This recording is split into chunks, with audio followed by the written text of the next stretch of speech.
Hey everyone, it's Midnight Spectre, and even though I sort of missed April Fools, I figured I would do sort of humorous video for this week. So here are some of the funny, dark secrets from Reddit, so I hope everyone remembers to like, comment, and subscribe. I farted so bad and smelly once I had to evacuate my Spanish class to search for a gas leak. I had horrible, silent but deadly ones in French class one day. It was awful, my stomach was so upset, and I know if I acknowledged it, I would never live it down. The teacher lost it and started nearly crying and chastising whoever's doing it, saying that you're sick and badly need to go to the doctor because this isn't normal. So I buckled down and didn't reveal it even worse.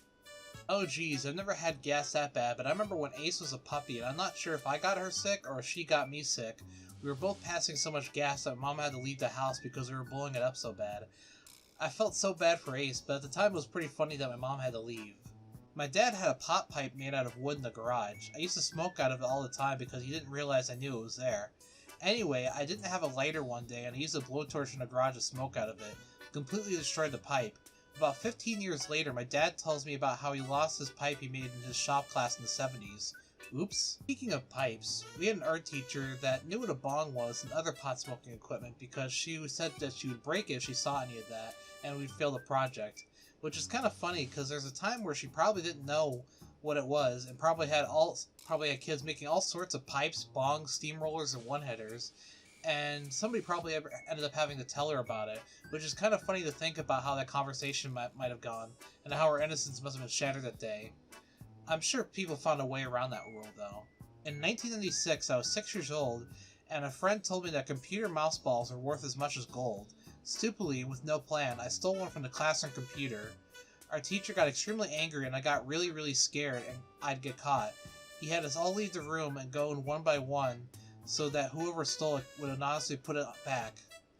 I was too scared that somebody might see, so I didn't put it back. He exploded on us. The next day, I was going to try and secretly return it, but a kid randomly emptily confessed that he was the one who stole it, and his mom went to the store to buy a new one. He stood in front of the class with a written apology and everything. I should have taken a stand and said, "No, Kyle, you didn't steal it, I did." Shameful. Anyway, 28 years later, Kyle's a stripper at a gay nightclub. Were you a kid growing up in the 90s or early 2000s if you didn't see at least one mouse without its ball or a mouse ball rolling down the hallway after school? I remember I was too scared to steal one and I figured I would get caught and be sent to like kid prison or something. But I remember finding a mouse ball rolling down the hallway after school one day and I scooped it up thinking it was going to be like a free bouncy ball, and it didn't bounce at all really. I remember being so crushed after that. I live in the only major urban city in a very rural area where there's all kinds of suburbs, road construction, gravel pits, etc.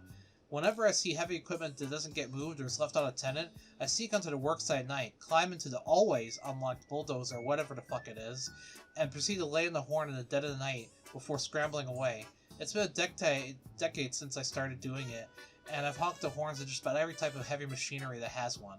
You know what's scary is I hear that like a lot of the equipment that kind of is just left unlocked or left with keys in it, like or have universal keys.